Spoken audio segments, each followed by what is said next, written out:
तव कथामृतं तप्तजीवनं कविभिरीडितं कल्मषापहं श्रवणमंगलं श्रीमदाततं भुवि गृह्णन्ति ये भूरिदा जनाः।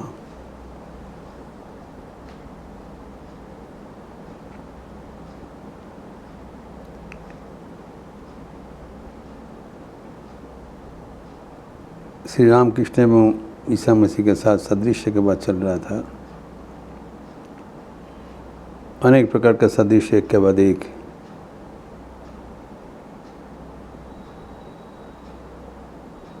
मास्टर ने उल्लेख किया, कई बार चर्चा हुआ था उसमें प्रार्थना। श्री रामकृष्ण एवं ईसा मसीह दोनों ही प्रार्थना पर बहुत ही बल दिया था। क्या प्रार्थना करना चाहिए?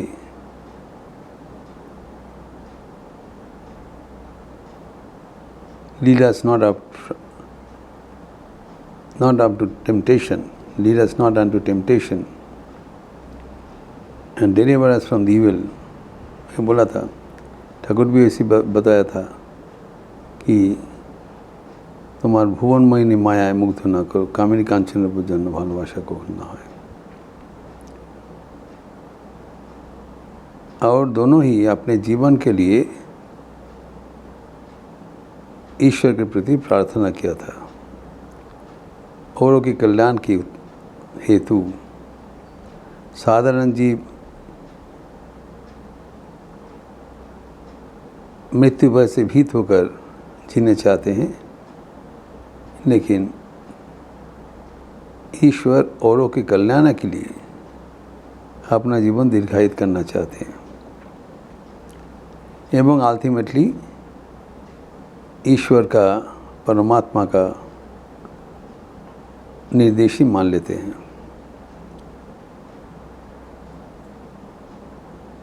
यदि भी ईसा मसीह प्रार्थना किया था,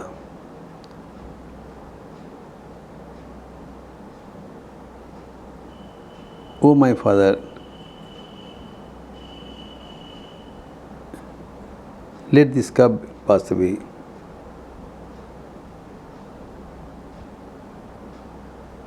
हमें और बचा दो। मृत्यु एकदम उनका सन्निकट है,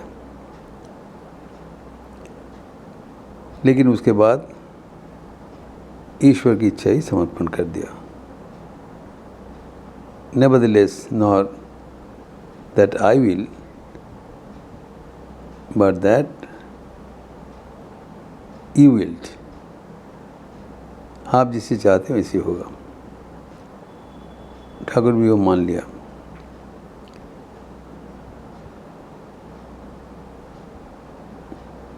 क्योंकि इतना करुणा है इन लोग का,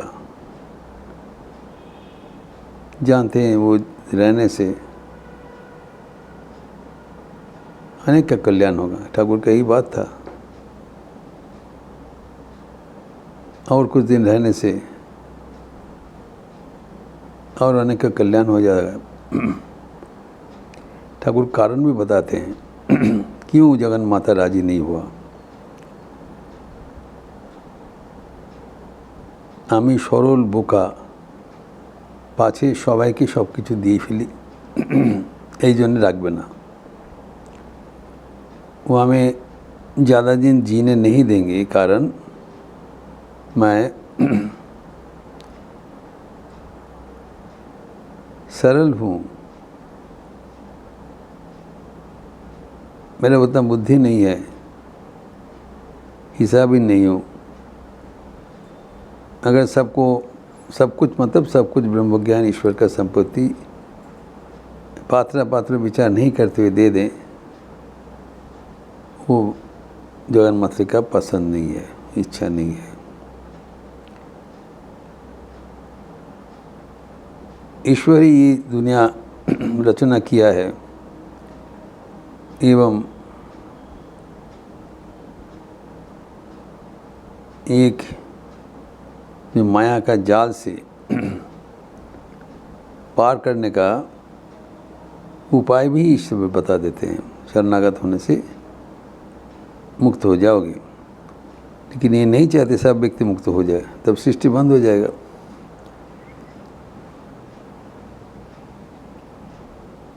स्वामी विवेकानंद जैसे उनका जीवनी में है कि जगत का दुख देखकर इसका एक समाधान के लिए व्याकुल थे। हरि महाराज स्वामी तुरानंद जी बोले, जब ऊटी में उनके साथ मुलाकात हुआ था तब लग रहा था सारी दुनिया का जो दुख उनके हृदय में जल रहा है और एक विराट कढ़ाई है, वहाँ पर सबका दुख जल रहा है और स्वामी जी उसको एक मलम बनाना चाहते हैं ताकि सबके आराम हो जाए। उनका हृदय इतना पीड़ित है, एक कठाव जैसा है, विराट कढ़ाई जैसे हैं, जहाँ पे सारे दुनिया का दुख, वहाँ पर स्वामी जी उनसे मंथन करके एक दवा निकलना चाहते हैं। स्वामी जी ने कहा, किसी ने पूछा क्या आपको वो समाधान मिल गया? स्वामी जी ने कहा आखिर में कि हाँ, अभी इतना दिन साधन के बाद जब हम वो निदान तक पहुंच गए, सबका दुख का निवृत्ति का, जो भी आएगा, लेकिन इस समय I hear A call from above, come away, your job is done. तुम्हारा जो करना था हो गया, चले आओ, ये सब मत किया करो। अर्थात वही नहीं चाहा कि सबका एक साथ मुक्ति हो जाए।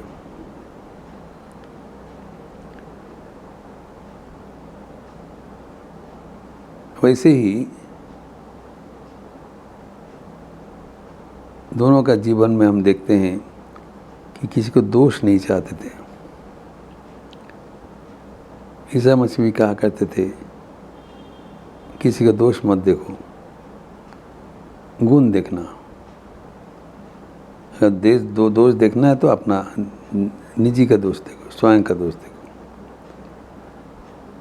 ठाकुर भी जो ईसा मसीह कहते थे, अगर दूसरे को आंखों में एक तिनका भी दिखाई पड़ता है और अपना आँख में जो मोटा पर्दा रहने से भी दिखाई नहीं पड़ेगा,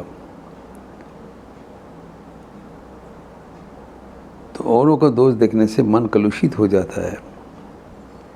ठाकुर भी कहा करते थे, काउर निंदा करना, पोकाटी रोना, even an insect should not be condemned by us। किसी को दोषानुदर, किसी को दोष देख के उसका हाईलाइट करना बिल्कुल ज़रूरत नहीं है, उससे हमारा मन कलुषित हो जाता है। तो श्री माँ शारदा देवी का भी शेष जो वाणी वही थी, अन्नपूर्णा माँ को, काउर दोष देखो ना माँ, दोष देख बनीजिए। कि दोष अगर किसी का हम दर्शन करें, उसका चिंतन करें, तब वो दोष से हमारा अपना हृदय संक्रमित हो जाता है। Our own heart becomes contaminated by our effort to find fault with others। इसने श्री माँ शारदा देवी को बहुत जबरदस्त करके जो बताया, वो हमारा अवश्य पालनीय है। किसी को दोष नहीं देखना। और यहाँ पर भी जो प्रसंग हुआ था, ठाकुर भी कहा करते थे कि सबको गुण देखना, दोष देखने से मन कलुषित हो जाता है, वो एक आदत बन जाता है। गुण देखने से हमारा ही फायदा है। जैसे जो शहद के छत्ते बन जाते हैं, वो ऊँचा खो जाए, मुंडा शहद ही शहद है। तो ये जो इनका मधुमक्खी का जो एटीट्यूड है, वो हमारे पालनीय है। वहाँ पर जो कहा गया है मक्षिका व्रणमिच्छन्ति मधु भुंक्ते च षट्पदः। जो मक्षिका है, जो साधारण, वो नाना प्रकार का उसके भोज्य में बैठता है, अच्छा बुरा। घाव में भी जाके बैठते हैं, फूल में भी जाके बैठते हैं। लेकिन जो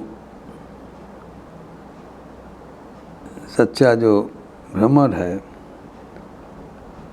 वो कभी शहद बिना और कुछ नहीं लेगा।